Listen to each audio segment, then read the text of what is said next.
Very much, Esther. So yeah, as was mentioned earlier, muscles are now out of beta, so that's great. But that doesn't mean we just stop developing things on muscles. We're still adding features. So let's take a look at some of those. So you've probably seen over the years us mention something called a Franken muscle, both as something in development and actually a quite old tool with a similar concept. But a Franken muscle is basically a collection of muscles that normally are independent, but all brought together into a single mesh. And you can kind of see here the colors indicating where muscles exist within this one tet mesh.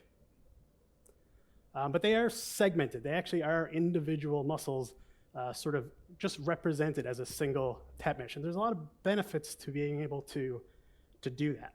So obviously you can still paint things, say which muscle is which. We have a lot of tools for painting IDs, so you can still say this section of this sort of blob of tets is a very specific muscle. So why would you want to do this? Well, there's actually a lot of reasons. One is just workflow. If you've ever had to model a full creature's muscles, it's actually very difficult. It's time consuming. Changes are difficult.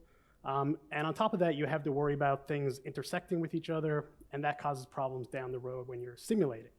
So you get rid of that sort of part of the pipeline and make it a lot simpler. It becomes almost a sculpting exercise where you pick groups of muscles and sculpt them rather than build individual muscles. Although you can see here in this example that you don't have to necessarily do that for every group. So instead you create these groups of muscles, but where you want sliding or overlapping action, you can still create multiple Franken muscles.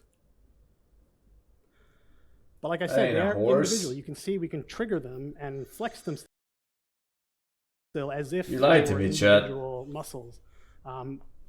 Why always lying? Awesome, because apart from the fact that again you have this scene to deal with, you also start to remove issues from the solving as well, because muscles that are next to each other don't have to worry about collisions and things like that necessarily anymore. And oftentimes, even in the real world, muscles that are in these groups do work sort of together. They don't necessarily always work individually. So this is sort of a simplification of the underlying process. But you can see here in this animation, I promise it does animate. Here we go. In this animation, maybe not, of the this character walking. I'm going to try one more time. You tried it. Hey, there we go.